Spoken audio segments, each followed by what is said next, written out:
Chers auditeurs et auditrices, bonsoir. Vous êtes à l'écoute de Radio Mercedes au 94.9 et nous commençons Contact en France, un rendez-vous de chaque mercredi à 20h pendant 1 heure. Je vous tiendrai compagnie avec la musique, l'actualité, l'histoire, la géographie, la culture de France et pourquoi pas d'ailleurs dans le monde francophone. Et ce soir, nous avons un invité et je pense que peut-être il va être pendant toute l'heure de l'émission parce que ça a été très intéressant de parler avec lui. Hola, buenas noches, queridos oyentes. Esto es Contacto en Francia en el 94.9. Y es una cita que renovamos cada miércoles durante 1 hora desde las 20 en que yo les hago compañía con la música, la actualidad, la cultura de Francia y también del mundo francófono. Esta noche tenemos una entrevista, un invitado que posiblemente dure toda la hora o casi toda la hora, pero realmente fue muy interesante charlar con él. Nos cuenta cosas muy lindas de nuestra Argentina, que él es un binacional, es francés, nacido en Francia, pero bueno, hace muchos años que vive en Argentina y sus padres son argentinos. Pero nos cuenta algo muy interesante sobre la naturaleza, sobre los animales. El geógrafo se llama Miguel Falcón, es un guía bilingüe, además de ser docente, y es un apasionado intérprete de la naturaleza. Así que, sin más tardar, vamos a compartirles la entrevista que hiciéramos a Miguel Falcón. Chers auditeurs et auditrices, ce soir, nous sommes avec Michel, ou Miguel, il va nous raconter. C'est quelqu'un qui a une vie très intéressante, une profession très intéressante, et il va nous parler de tout ça. Hola, buenas noches, queridos oyentes. Estamos con Miguel, una persona que tiene una profesión muy especial, que seguramente a todos les va a interesar y nos va a contar cosas fascinantes. Moi, j'essaie de faire bilingue, mais dans ce cas-là, on va parler en espagnol, parce que sinon, ça va être trop long de traduire à chaque fois. Buenas noches, Miguel. Bonsoir, Michel. Bonsoir a tous et à toutes. Buenas noches a todos y a todas. Muchas gracias, Cristina, por la invitación. No, al contrario, bienvenido. Y bueno, empecemos. Tenemos Miguel Falcón, francés, que vive en Buenos Aires. ¿Cómo es que Miguel Falcón vive en Buenos Aires? Bueno, mi familia vivía en Francia. Mis padres son argentinos, mi madre actualmente es argentina. Se instalaron allá a fines de la década del 70, se integraron, ya sabían francés, porque en la familia tanto el italiano como el francés es parte de la lengua de la familia. De hecho, mi madre reconstruyó la historia familiar hasta el 1700, un árbol genealógico que está preparando en un blog de notas hace años, pero que ahora está formalizando. Y en Francia ella trabajó en Fourbault, en oficinas, haciendo cartas administrativas. Mi papá fue investigador, egresó a la Sorbona de Italia, de la Sorbona, y después vino acá a Argentina. Y acá, bueno, fue investigador él de CONICET. Y el francés siempre fue una lengua madre, junto con el español en casa. Entonces, durante hasta los 6 años en casa, hasta mis 6 años, predominó el francés como lengua de referencia, como valores de referencia en casa. Hasta ahora, de hecho, en términos literarios, en casa predominan las bibliotecas el francés o las ediciones Folio, 18, de las tantas que hay, de Gallimard, etc. Y bueno, es un patrimonio familiar. bueno, yo nací allá, en consecuencia a mi hija, a mis dos hijas en realidad, les hablo en francés. Una lo adoptó más rápidamente que la otra porque es más chiquita, y prontamente, en 15 días, Sebastián, cuando nazca, aprenderá francés también. Escuchar el francés desde su primera hora. Exactamente. Mira qué lindo. Así bueno, es. qué lindo. Entonces, estoy en Buenos Aires desde chico, desde los 2 años, pero me crié acá de hecho, en el colegio primario, en uno de los colegios a donde había ido, íbamos con chicos que eran diferentes de los países, con lo cual siempre hubo una mirada de cinta de Moebius. Uno es de acá, pero también es de allá, y el de allá también es de acá, entonces es parte de la identidad bilingüe o binacional. Uh-huh. ¿Y cuál es tu trabajo? ¿Cuál es tu profesión? Mi trabajo predominantemente es docencia. Yo soy docente universitario, docente en terciarios, en secundario también, incluso tengo algunos años en la primaria. Y también en la Universidad Favaloro soy profesor de ecología. En terciario soy docente de geomorfología en la carrera de guardaparques y en la carrera de guía de turismo del Instituto Perito Moreno, y en un colegio secundario doy geografía. O sea, mi formación, yo soy geógrafo y técnico universitario en manejo de biodiversidad. Antes de trabajar como docente, fui 5 años guardaparques para el municipio de San Isidro. Ahí hacía gran parte del trabajo, era un conjunto de áreas protegidas muy chiquitas, urbanas. Fuertemente es educación ambiental, interpretación de ecosistemas. Y antes, desde los, yo les diría, desde los 20 años, 2003, 2004, empecé guiando en francés en diferentes emprendimientos privados en el Delta. Me llamaban, gente me decía, mira, vienen visitantes de Francia, necesito que alguien les interprete el entorno mientras vamos por el barco, ¿te animás? Vamos. Y empecé así. Empecé muy espontáneamente con amigos que por ahí tenían ya emprendimientos turísticos propios o redes de turismo propias, y la verdad que es una pasión la interpretación de la naturaleza, tanto en el aula como para cualquiera que digamos, esté interesado en entender la naturaleza, sobre todo, entenderla y valorarla. Y actualmente hacen ambas cosas, sos guía y sos docente.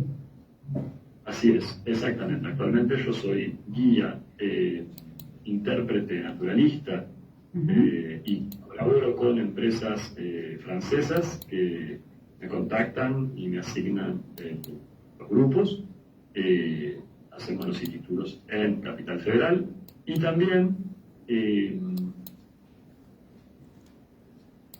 pertenezco a una ONG que se llama Proyecto Pantano, que es una ONG conservacionista de biodiversidad, sobre todo en el delta del Paraná, que hay una especie emblemática. Nosotros conservamos, se llama el ciervo de los pantanos, que tiene un requerimiento de muchas superficies, y eso nos implica articular con actores sociales de la región, empresas forestales, medianas, pequeños productores forestales, que son las áreas donde el ciervo más seguro se siente y donde no lo caza.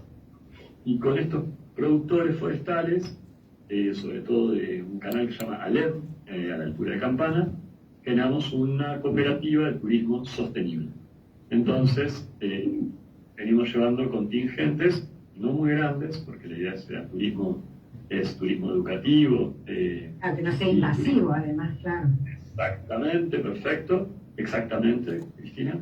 Llevamos a hacer observación de ciervo de pantanos y de un montón de otros animales que aparecen ahí, carpinchos, hoy llamados capibaras, sino también zorros, también los lobitos de río, obviamente ciervo de los pantanos, desde allá. ¿No? Esa área que hemos visto ahí. 21 ciervos de los pantanos, ¿listo? Lo cual es un número mucho mayor que lo que se ve en Iberá, y esto es a 100 kilómetros de Capital Federal, ¿sí? O sea, muy cerquita lo estamos llevando. Y obviamente esto lo combino tanto en castellano con mi compañero Tomás Turn, que es el coordinador de Pantano 2, que articula con los productores forestales, con los transportistas o con otros guías, y también con los colegios. Con él hacemos tanto guías en castellano como en francés. También tenemos guías en otras lenguas, ¿no? Guía en ruso, en inglés, en portugués. Yo me encargo de la francofonía. Entonces, en ese sentido, el proyecto tiene la extensión para la comunidad local, sobre todo en la región de Campana, para valorar el patrimonio histórico natural de la región, y para la comunidad francesa. Que cabe decir que a 18 kilómetros de Campana, delta adentro, es decir, hacia el este de Campana, cuando uno mira hacia el río de la costanera, hay un conjunto de construcciones de finales del siglo XIX que perteneció a la familia Blondeau. Los Blondeau, decía de Blondeau, era secretario del consulado de Francia en Buenos Aires a fines del siglo XIX, principios del XX. Él fue uno de los productores frutihortícolas de la región y promotores de la forestación en ese área. Y es interesante porque parte de la infraestructura es patrimonio histórico de Campana, y obviamente con Pantano 2 estamos queriendo revalorizar para la comunidad argentina también. Y conteme un poquito qué características tiene el ciervo de los pantanos. El ciervo de los pantanos es un animal precioso. Esa es la primera que puedo decir. Es una belleza. Para quien nunca nadie vio un ciervo, se tiene que imaginar un tamaño de un caballo un poquito más grande, con cuernos. Cuando pisa, suena igual los cascos en el suelo. ¿Qué características tiene particularmente el ciervo de los pantanos? Es el segundo mamífero más grande de Sudamérica. Los machos pueden pesar 150 kilos, las hembras 120 kilos. De altura, con las astas, pueden llegar a tener 2 metros, 1,80 metros y pico, depende del individuo. Pero son animales de gran porte, muy gran porte. Son muy ágiles, tienen adaptaciones para los humedales, que son los ecosistemas donde predomina, requieren a lo largo del año al menos una vez inundarse. Entonces todas las formas de vida están adaptadas a la inundación. Y el ciervo de los pantanos, a pesar de su peso, tiene entre sus dedos, ¿sí?, unas membranas, como si fuesen patas de rana, que le permiten caminar sobre el barro. Le permiten nadar también. Son excelentes nadadores. Hay videos, de hecho tenemos posteado videos en las redes, de ciervos nadando en el río de Paraná. ¿Sí? Yendo de una orilla a otra, el río Paraná de Las Palmas es ancho, hay que nadarlo. Sí, sí. Es un animal al mismo tiempo que pasa desapercibido, con lo cual uno puede estar al lado y no darse cuenta, porque tiene una coloración, sería bayo, y color marrón, ocre. Como el Paraná, claro. Exactamente, como el Paraná, como la corteza de los árboles, que lo hace casi imperceptible, y además es muy silencioso, ¿sí? A diferencia de muchos otros ciervos de otras regiones, es un bicho que casi no hace sonido. Entonces, para verlo, hay que estar muy atento con los sentidos, ¿sí?, sobre todo con la vista, porque cuando uno va en el recorrido que nosotros hacemos, uno lo que busca es un color ladrillo gastado, ¿sí? Es como ver el atardecer, es como ver un atardecer, es el color que hace en el medio de la vegetación. Si uno en medio del verde ve un atardecer y estás en el mediodía, eso es un ciervo. Es un ciervo, mirá. Es un bicho precioso. ¿Y de qué se alimenta? Bien, perfecto. Vamos con lo justo. Se alimenta de plantas flotantes. Es decir, hay plantas que se llaman azoyas, por ejemplo, son unas plantas flotantes muy chiquititas. De hecho, muchas de las plantas flotantes que venden en los viveros vienen de los humedales de la región. Y lo interesante es que, obviamente, pueden llegar a comer otras plantas nativas, por ejemplo, algún que otro hoja de sauce, mimbre, pero en realidad lo que ellos prefieren, el óptimo de su ambiente, es el ambiente ribereño. ¿Sí? En los bosques del delta, que son las partes altas, las que menos se inundan, hay que pensar, si me permitís. Sí, claro. El delta del Paraná, o las islas del delta del Paraná, son como un sombrero invertido. Hay una parte que es elevada, y una parte que es deprimida.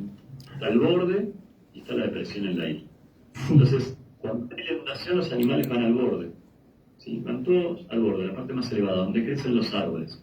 Ahí se produce también mimbre o sauce. Y es ahí donde los productores forestales, sobre todo el mimbre, pensaban antes que estos ciervos les comían el mimbre y le arruinaban la producción. Entonces, históricamente, lo ralearon, lo cazaron o lo expulsaron. Lo depredaron, claro. Claro. Con Proyecto Pantano demostramos que en realidad el ciervo de los pantanos no se alimenta de mimbre, se alimenta de plantas flotantes. Entonces, esto cambió la percepción de los pequeños productores, se veían muy afectados económicamente con las pérdidas de mimbre, y empezamos a percibir que había cambios en la población de ciervos pantanos de manera tal que había tenido un cierto crecimiento. El único inconveniente que tiene es que hace falta que interactúen o se reproduzcan con individuos de otras regiones. Entonces, si esto no ocurre, empezamos a tener problemas genéticos, que a veces se pueden evidenciar, por ejemplo, con albinismos, es decir, ciervos completamente blancos. Puede ser un ciervo color bayo, como es la parte de atrás de la biblioteca que yo tengo acá, un poquito más oscuro, completamente blanco. Es un semáforo en el medio de la vegetación. Algo blanco se ve en todos lados. Entonces ese animal, tanto a la noche como de día, atrae la atención. Entonces, la presa fácil, claro. Y los problemas que tenemos, se llama de conectividad, es decir, de poder desplazarse hacia otras áreas, hace que estos ciervos se reproduzcan entre sí, entre primos lejanos, pero son todos más o menos de una familia, ¿no? Todo esto en el bajo delta del Paraná, es decir, desde la costa de Tigre hasta Zárate, para que se den una idea, son un área bastante grande. Pero lo interesante es que en nuestras salidas, ¿sí? Que hacemos por la isla Talavera, ¿sí? Tenemos garantizada la observación de ciervos de los pantanos. No hubo una sola vez que la gente se haya vuelto sin ver ciervos de los pantanos. Después, obviamente, como yo te dije, se ven carpinchos, lobitos de río, ¿sí? Pero a diferencia de los ciervos europeos, el ciervo de los pantanos es un animal que es solitario, ¿sí? No tiene, cuando hay brama, no generan harenes como los ciervos europeos, como el Axis, el Afes u otros, ¿sí? Son ciervos que es muy difícil de verlos juntos. En algunos casos nosotros hemos encontrado entre ellos jugando o desplazándose. En general, durante las guiadas obviamente no hacemos solamente hincapié en la importancia del ciervo, sino en todo caso de la historia del delta, ¿sí? La historia del delta que originalmente las comunidades originarias hasta el 1500, 1600 eran quienes modelaban el paisaje, es decir, sembraban, utilizaban las áreas para conectividad, de caza, ¿sí?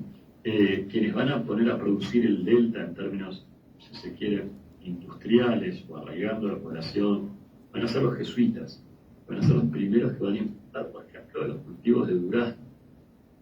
Hace principios de 1821 vino un naturalista francés que se llamaba Alcide d'Orbigny. Él fue uno de los grandes colectores de biodiversidad para el Imperio francés en su momento. Pasó por la región y en su libro Viaje por las provincias meridionales y un poco de la Argentina, plantea que el delta llegaba hasta Zárate. No existía el delta ni de Campana ni de San Fernando, ni de Tigre. No existía el delta del Tigre donde la gente ahora va a recrearse, ¿sí? Eso era el Río de la Plata, porque se van acumulando sedimentos, se forman islas. En esas islas iniciales, dice Dordigny, hay ciervos grandes. También, dice, hay duraznos, que me cuentan que los abandonaron los jesuitas cuando los echaron. Claro, los habían echado en 1767. ¿Sí? Y esos cultivos de duraznos se silvestraron, igual que de manzanas y otros, y la gente los usaba para ir a comer. ¿Sí? Y colectaba parte de eso, cosechaba parte de eso. Sí. Pero tenían un riesgo, había un gran riesgo, y él dice, en cada isla donde yo veo una cruz, lo que me dicen los canoeros es que no me tengo que ni acercar, porque eso es alguien que se encontró con el yaguareté. Es decir, lo que nosotros llamamos delta del Tigre, ese tigre hace referencia o al puma o al yaguareté. Exactamente. Entonces, nosotros cuando interpretamos nuestro principal evento, que es la salida de avistamiento de Sierra de Pantanos, hacemos otra salida también, desde Pantano Outdoors.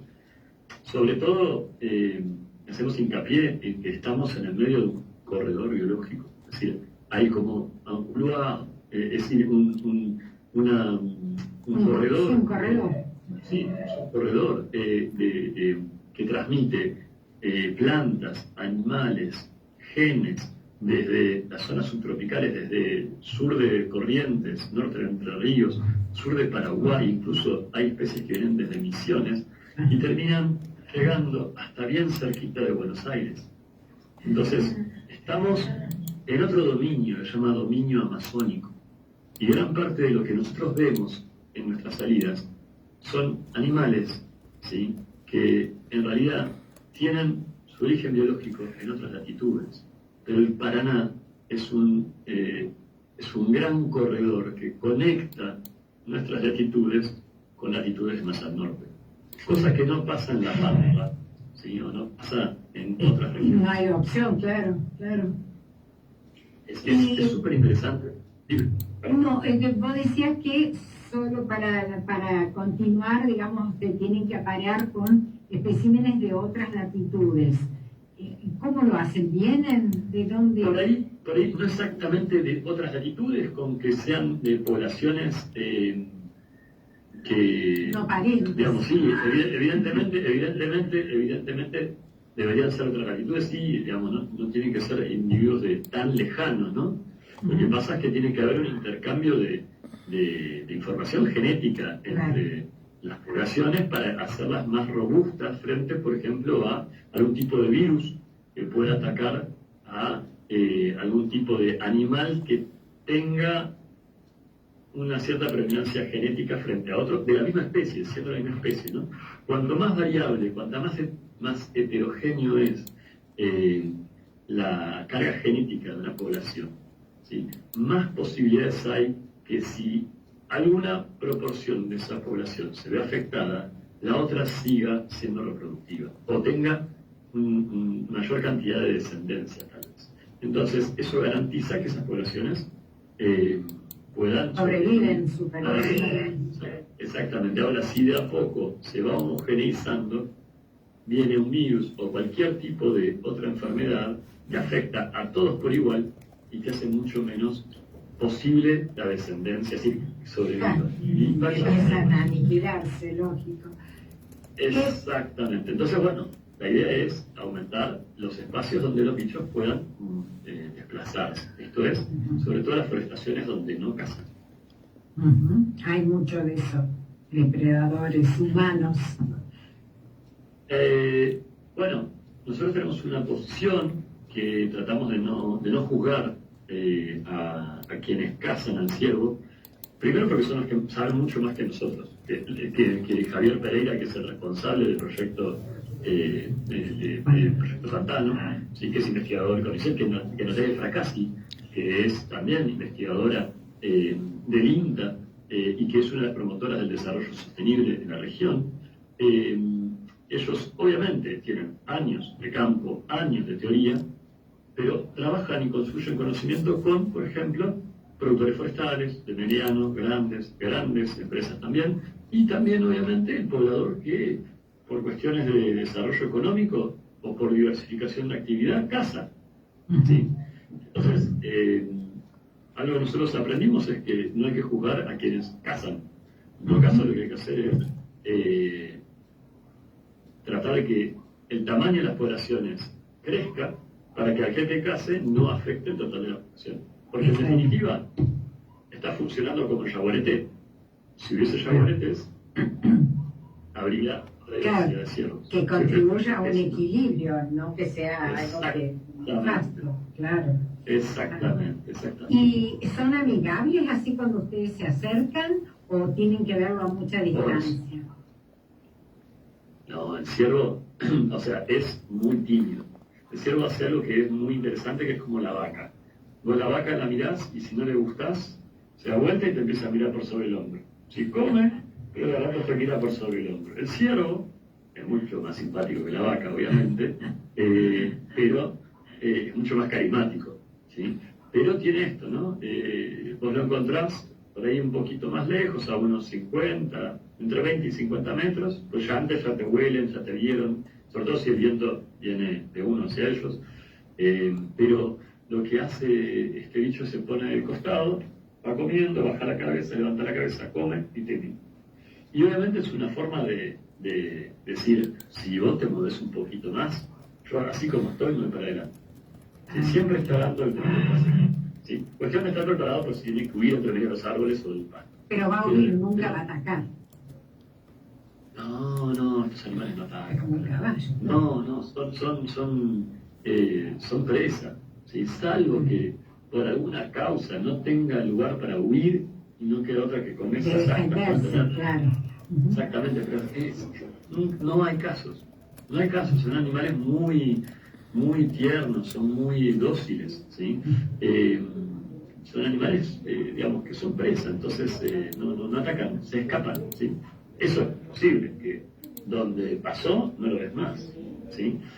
Por eso son tan difíciles de ver. Uno suele encontrar lo que llaman las fecas, es decir, la caquita del ciervo, o las huellas, o por ejemplo algo que hacen en las astas, tienen como una suerte de felpita, y ellos en un determinado momento del año, que no está marcado para esta especie, empiezan a rascarse contra los árboles. Entonces encontrás con la cornamenta caída, o encontrás también árboles que están completamente raspados, ¿sí? Sin corteza, porque los ciervos se rascaron contra esa corteza, ¿sí? Y es muy simpático porque uno se imagina cuando el perro se rasca contra una pared, lo mismo hace el ciervo, y de paso marca el territorio. Claro, seguramente deja su olor. Ni hablar. Y otra cosa que ellos tienen es que tienen las orejas, ¿sí? Que las pueden mover para todos lados, ¿sí? En 180 grados. Entonces, cuando uno interpreta cómo es que ellos perciben el ambiente, al mismo tiempo que pueden escuchar hacia adelante, están escuchando los pasos que uno puede hacer atrás, sin que se haya dado cuenta, ¿sí?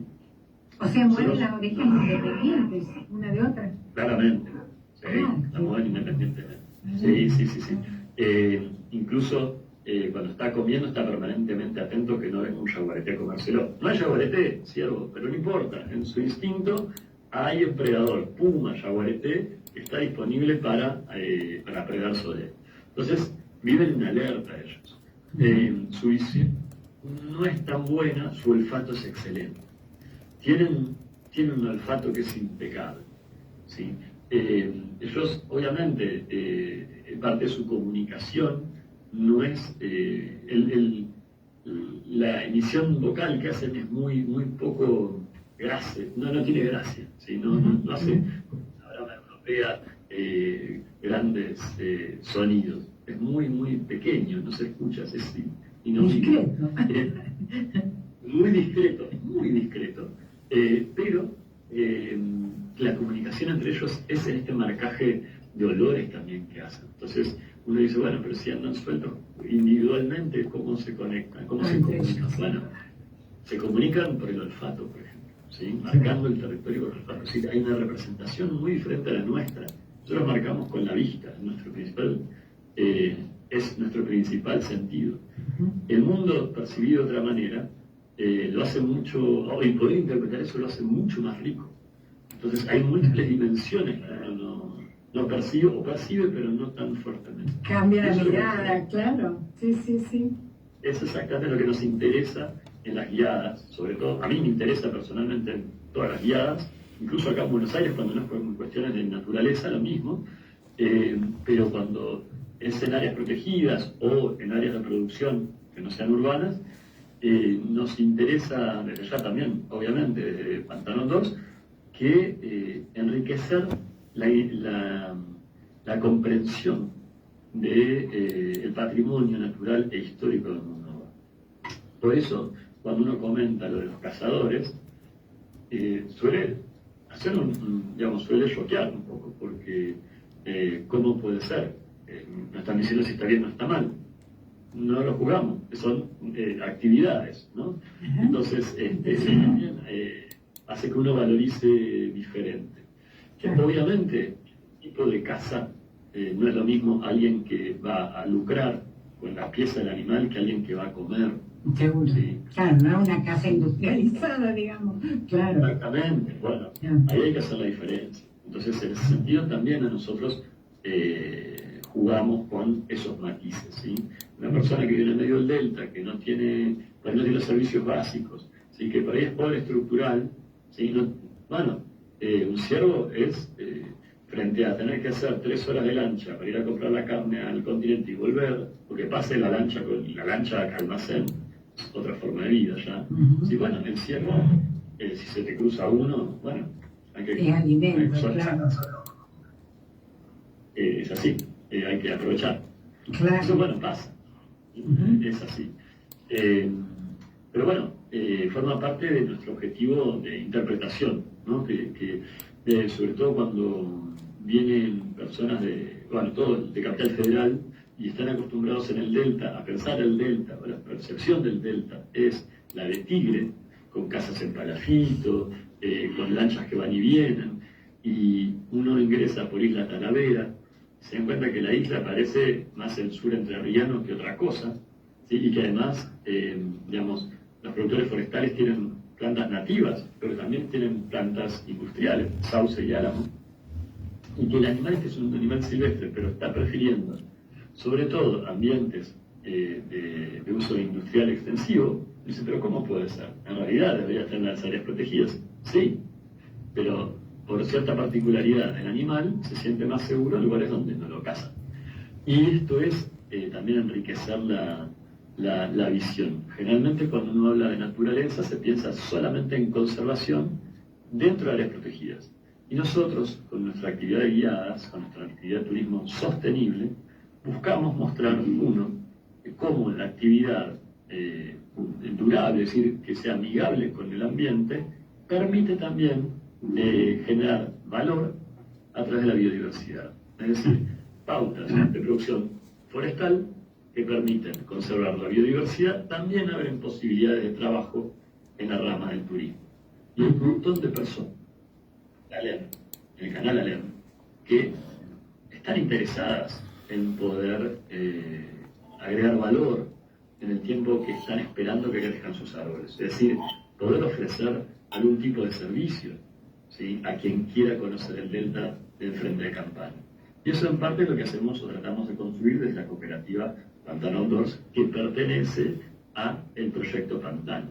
¿Sí? El proyecto Pantano es una ¿sí? Que ganamos un presupuesto chef, ¿sí? un premio internacional. Muy bien. Nos queda poquito, pero yo te voy a pedir que hagamos una pausita y volvamos, porque me quedan algunas cosas por preguntar, si es que tenés tiempo, bien. Sí, obviamente. Me reinteresa lo que estás contando. Hiciste la aclaración recién de que había carpinchos ahora llamados capibaras. ¿Cuál es la diferencia? ¿Por qué esa moda de los capibaras ahora? Ok. ¿Por qué? Yo creo que no está mal en el sentido de que hay mucha gente que ahora conoce al carpincho. Creo que tiene que ver con los cambios en el uso que hubo en los humedales en el norte del conurbano bonaerense, ¿sí? Lo que es Nordelta, donde estos animales, a diferencia del ciervo, hay que decir la verdad, los carpinchos son grandes ratas, tienen una buena cantidad de crías, tienen una adaptabilidad muy grande, entonces a ellos les transformaron el humedal, en realidad se lo cancelaron, se lo impermeabilizaron y dejaron las lagunitas en el entorno, al lado del río. Dijeron, bueno, a ver, esto también nos sirve, ¿por qué no? Entonces no me voy, dije. Claro, no me voy, vuelve. Claro, no me voy, vuelvo y vuelvo con más.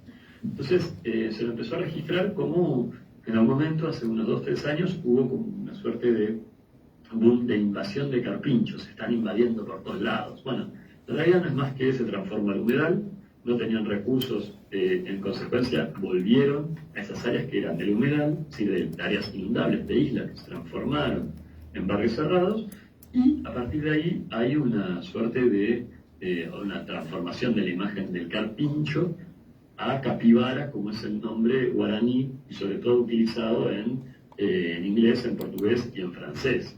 Entonces, mira, hay una significación. Lo mismo. Es el mismo animal, es que es el mismo animal, solo que hay una cuestión de mercado ahí atravesando, que es capibara como marca. Capibara como marca es mucho más vendible que carpincho, que va con tejido ¿cómo se llama? De alpargata. Digo, a mí me gusta carpincho, pero bueno. ¿Sí? Por supuesto. Te pido que hagamos una pequeñísima pausa y volvemos. No, por favor. Muy bien, estamos escuchando, les recuerdo, a Miguel Falcón, él es francés, de origen argentino, es un guía apasionado realmente, es un guía bilingüe, por supuesto, francés-español, y es un apasionado intérprete de la naturaleza. Es mucho lo que nos está enseñando, yo creo que es muy interesante su tarea, muy interesante si nos ponemos a pensar cuál es la mirada distinta, el distinto observador, que es Miguel y su proyecto, la gente que está trabajando con él, porque es como que acepta todo en su buena medida, como un poco debería ser, y en la medida que sea para satisfacer una verdadera necesidad, y no que la depredación, la caza o todo ese tipo de cosas que van quitándole lugar a la naturaleza se haga por moda, porque sí, por deporte o en fin. Así que me pareció muy interesante lo que él dice, me parece hermoso también esa imagen, me recordaba al Principito cuando dice el ciervo de los pantanos, que seguía mucho por el aroma, que es, yo digo, realmente es, ¿no? Como cuando uno, es también una lección para los seres humanos, cuando usamos otros sentidos para comunicarnos, para relacionarnos, para sociabilizar, que seguramente nos da otra sensibilidad. Así que espero que lo estén disfrutando. A mí me parece que es una hermosa entrevista, lo que él comenta, por supuesto, no por la entrevista en sí. Y ahora sí, vamos a ir a la segunda parte que ya es cortita. Muy bien, continuamos entonces con Miguel, que nos está contando sobre este proyecto Pantano, que es fantástico, fascinante, realmente qué tarea tan linda. Única pregunta que te voy a hacer con respecto a lo que venías hablando. Me dijiste que tenían relevados unos 21 ejemplares. ¿Cómo los controlan? ¿Cómo saben cuántos hay? En realidad, 21 ejemplares es el número máximo que vimos con turistas o con visitantes en una salida, ¿sí? Proyecto Pantano, desde que se inició y además con trabajos anteriores, viene haciendo estudios poblacionales en el ciervo. Con el ciervo primero lo que se hace es captura y devolución. Cuando al animal se lo captura, se lo duerme, se le instala un collar, se le toman todas las medidas ya morfométricas, es decir, perdón los tecnicismos, pero es así, todas las medidas de largo de pata, largo de cuerpo, largo de cabeza, largo de oreja, todas las medidas posibles, peso, todo. Entonces, de esa manera se tienen datos de la población en general, no solamente de los individuos. Y se lo suelta con un collar que tiene una radio, tiene una antena que emite una señal de radio única y con un aparatito que es un receptor de radio que capta esa frecuencia que emite ese collar, y con una antena uno va siguiéndolo, se llama radiotelemetría. Obviamente, aplicando principios básicos se llama trigonometría, de ángulos, uno puede saber, en función de dos medidas, dónde está el animal cruzando dos rectas, ¿no? Eso. Entonces, este trabajo se viene haciendo hace un montón de años, y el collar después se suelta solo, ¿sí? Entonces, hay un proceso primero de censo, ¿sí?, de la población, y después se hacen estimaciones directas e indirectas. En el año 2009 se hizo también un censo poblacional con drones, que fue el primero que se hizo en Sudamérica. Todo esto hay publicaciones para que le interese, está publicado en la página del Proyecto Pantano. Y a partir de estos estimativos de población, sale que el Bajo Delta del Paraná es el área con mayor densidad de ciervos pantanos de Sudamérica. ¿Sí? Es decir, en Iberá hay 0,2 individuos por hectárea. En Bajo Delta del Paraná hay 0,6. En Brasil hay 0,1. Es decir, acá sale o sale. Entonces, la posibilidad de ver ciertos pantanos en las guiadas nuestras es muy alta. Es muy alta. Y eso es algo de... No, eso hace que la satisfacción de los visitantes sea muy alta cuando termina, porque de última, en algunos casos nos ha pasado ver un montón de carpinchos, un montón de zorros, un ciervo. Bueno, pero viste un ciervo y lo viste de cerca. Bueno, y con respecto a quienes están interesados, hay franceses, vienen franceses sabiendo lo que van a ir a ver. ¿Qué tipo de turistas responden a esa invitación, a esa convocatoria? Bien, los franceses, es un producto muy nuevo, primero, eso hay que decirlo, estamos haciendo desde enero de este año, ¿sí? Franceses interesados hay, sí. Lo que hay que saber es que la actividad empieza a 7 de la mañana y vuelta a Capital a las 7 de la tarde. Después, los franceses que están interesados suelen ser fotógrafos de fauna, ¿sí? Gente que viene especialmente a hacer el pistage, ¿sí? Hacer el seguimiento del animal, que es parte también de la experiencia, porque en definitiva es una experiencia y no es un resultado de lo que uno busca, ¿no? Por ahí nos ha pasado de fotógrafos que han venido y se van con 2 o 3 ejemplares y se van recontra satisfechos, porque en el mientras tanto uno va rastreando las huellas, va rastreando las marcas del animal, va viendo también el entorno cómo va cambiando, y ahí es donde uno se da cuenta que es una experiencia y no un éxito de me voy con 1, con 120, como ha pasado. Bueno, sí, yo 121 animales en el día. Una vivencia de la distancia, ¿no? Exactamente, es la experiencia. Entonces, los que vienen, franceses que vienen, son fotógrafos, su gran mayoría. Después, hay sí gente interesada para ir con niños, y mi interés es el año que viene poder llevar chicos de la crèche, del jardín. Jardín del jardín, claro. Exactamente. A mi hijita, que se llama Arc-en-Ciel. Y bueno, estoy en búsqueda de ayuda para poder costear los fondos de transporte, porque es lo que tiene de difícil esto, ¿no? Sobre todo el transporte. Pero después, los que están interesados, generalmente franceses interesados que me escriben, son fotógrafos, ¿sí? Son fotógrafos animaliers, ¿no? Digamos, de animales. no de plantas. No, y será hasta que se conozca un poco más, porque seguramente Brasil es muy ecológico, es muy interesado por todo lo que es environnement. Entonces, exactamente. seguro.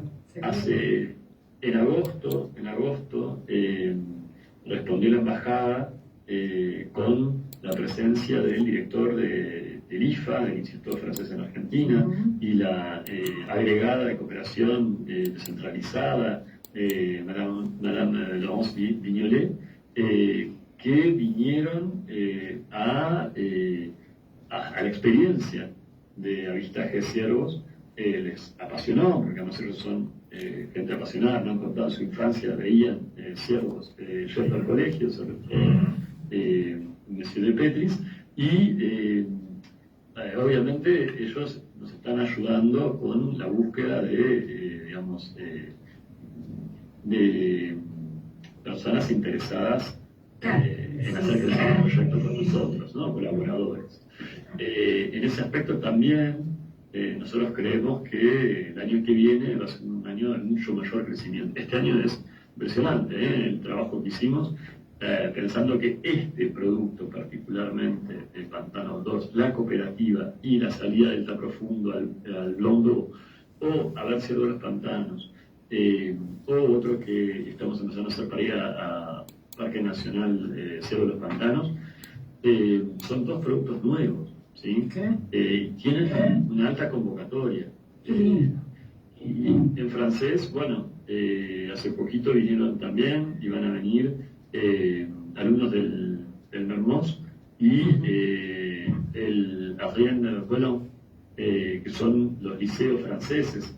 Entonces, el trabajo que estamos tratando de hacer es abrirlo primeramente a la comunidad franco-argentina y obviamente a visitantes franceses que tengan tiempo, porque además el circuito tradicional turístico en Argentina es en 6 días recorres desde Salta, Misiones, Chaltén, hasta Buenos Aires, Ushuaia, así llegás y te vas. Entonces, y como decís, algunos van a Ushuaia, otros no van a Ushuaia, pero el circuito es eso, como decís, es Ushuaia. Puede ser el circuito sur, Ushuaia, Chaltén, Buenos Aires. Otros hacen en 15 días todo esto. Van hasta Salta, de Salta van de vuelta a Capital, o Salta a Misiones, y Misiones vuelta para acá. Claro, alguno que otro tiene la suerte de ir a Iberá, y alguno que otro tiene la suerte de ir acá nomás, a Isla Talavera. Muy bien. Claro. Entonces, nosotros estamos ofreciendo esto, ¿no? Como una alternativa. Por eso, por ejemplo, hay una empresa con la que colaboro que se llama Max Tour, que es una de las mejores referenciadas acá. Con Max, digamos, él me conectó justamente pensando en, bueno, vamos a desarrollar la alternativa al circuito amplio, ¿sí? Si alguien quiere venir a Buenos Aires, puede hacer el City Tour o darle la oportunidad de conocer los ecosistemas del entorno de Buenos Aires. En general se suele hacer la fiesta gaucha, el espectáculo de tango y después el circuito turístico del barrio sur y barrio norte, ¿no? Digamos, barrio sur en el sentido de Caminito, Centro, el Colón, tradicional, y después circuito norte de los barrios del norte de Buenos Aires. Pero, digamos, hay toda una región que en su desarrollo económico requiere y además tiene posibilidad de ofertar un montón, que es el delta del Paraná, pero no solamente Tigre, San Fernando. Claro, es valorizar y brindar otra alternativa, que hay que hacerla conocer, obviamente, para que sea la opción elegida, ¿no? Exactamente, y por eso estoy muy contento, vos, Cristina, me hayas invitado a poder hablar de esto, porque en principio es no solamente una visibilidad, sino que es una gran ayuda. Eso me pone muy contento. Bueno, mira, te agradezco mucho la visita, seguramente otra vez te invitamos de nuevo para que sigamos charlando.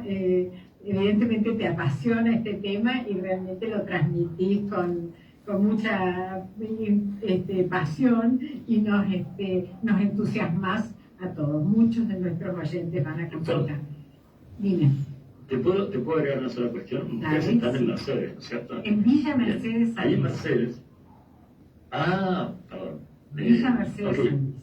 En la provincia de San Luis, en el centro del país. Ok. Esto, editalo. Ok, no dije nada, olvídate. No, porque hay otros digamos, colegas que no se dedican a esto en el Delta, sino en el entorno de Buenos Aires, que es muy interesante de visitar, que son agroecólogos en Mercedes, acá cerca de Buenos Aires, provincia de Buenos Aires. Pero bueno, ellos también son franceses y si les interesa podemos ampliar más tarde, más adelante, una entrevista. Y te puedo decir que, bueno, en San Luis nosotros tenemos los venados, hay ciervos y no sé si los venados... Exactamente. Así que, bueno... La San Luis de la punta de los dos venados, claramente. Exacto, Sí, claramente. Bueno, esos venados es el otro cervido que hay en Argentina, que es el venado de las Pampas, también amenazado, y que está en conservación en el Parque Nacional, por ejemplo, en el Parque Nacional de Campos del Chubut, en el sur de la provincia de Buenos Aires, en Bahía San Borondón. Mira. Ahí se lo puedo ver. Bueno, se nos acabó el tiempo, pero la verdad es que te agradezco mucho, súper interesante. Yo después te voy a pedir que me dejes los links o los sitios de todos estos lugares o proyectos para ponerlos en la página porque seguramente va a haber interés sobre eso. Mil gracias, muchísimas Miguel. gracias, y bueno, mucha suerte para la bienvenida a Sebastián, al pequeño Sebastián que van a hacer. Muchas gracias. Muchísimas gracias, Cristina, estamos en contacto. Estamos en contacto. Un abrazo grande. Igualmente, hasta pronto. Chao. Bueno, muy bien, así pasaba entonces. Bueno, muy bien, así pasaba entonces la entrevista que hiciéramos a Miguel Falcón, francés, guía bilingüe, un apasionado intérprete de la naturaleza. Él realiza, como nos comentaba, esas guías bien naturales, bien en la naturaleza y bueno, realmente sabe muchísimo y es mucho lo que nos ha comentado. Vamos a ir a un tema musical, ya prácticamente estamos cumpliendo la hora de programa.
Comment vivre sans toi, cómo vivir sin ti era la canción, y voy a tratar de hacerles escuchar, porque no se lo pasé al operador, pero les voy a tratar de hacer escuchar una invitación. Hola, ¿cómo andan? Soy Charles, del grupo ¿Sale? Checo en Buenos Aires. Voy a dar unas clases gratuitas de danzas tradicionales francesas. La clase va a ser en la biblioteca Alberti, Belgrano 365. Y yo les voy a dar a distancia por videollamada. Arrancamos este sábado 4 de octubre de 10 a 12 horas. Los esperamos. Bueno, muy bien, entonces escuchábamos a Charles, que es el profesor de danzas tradicionales francesas, que comienza un taller que comienza este sábado a las 10 de la mañana, de 10 a 12, en la biblioteca Alberdi, Belgrano 365. El taller es gratis, solo hay que inscribirse e ir, por supuesto. Las clases serán de forma virtual. Hoy tuve mi primera experiencia de clase porque queríamos ver que estuviese todo a punto para largar el sábado. Bueno, estuvo muy bien todo. Son danzas bien típicas, ¿no? Y que por ahí también hacen, ¿no?, a lo que es la identidad de cada país. Lo hacen definitivamente, y lo hacen también en cuanto a la similitud que tienen, porque nosotros por ahí conocemos más de España o Italia, pero ya van a ver que las danzas francesas también tienen puntos en común, porque seguramente los orígenes se tocan. Así que a quienes les gustaría aprender la bourrée, hay muchas rondas, hay para algo de canto, cantar acompañando el ritmo. Es muy lindo el taller. Yo se los recomiendo, lo vamos a pasar muy bien, nos vamos a divertir seguro, y el profesor, no sé si se va a divertir el profesor, porque si vamos a ser tan buenos alumnos. Bueno, es todo por hoy. Les agradezco. Les cuento, mañana cumple 150 años el cementerio municipal San José. Me han invitado a pronunciar un discurso comentando un poco. Ustedes saben que yo hago la visita guiada Historias Silenciadas sobre tumbas y mausoleos, sepulturas de inmigrantes franceses venidos a la ciudad. Así que mañana a las 17 voy a estar diciendo algunas palabras en el cementerio local que cumple 150 años. Un fuerte abrazo, Graciela, gracias por escucharme, gracias por estar atenta y dar tus comentarios, por los otros mensajes que me llegan por WhatsApp, también muchas gracias, y los espero como siempre el próximo miércoles. Merci et au revoir.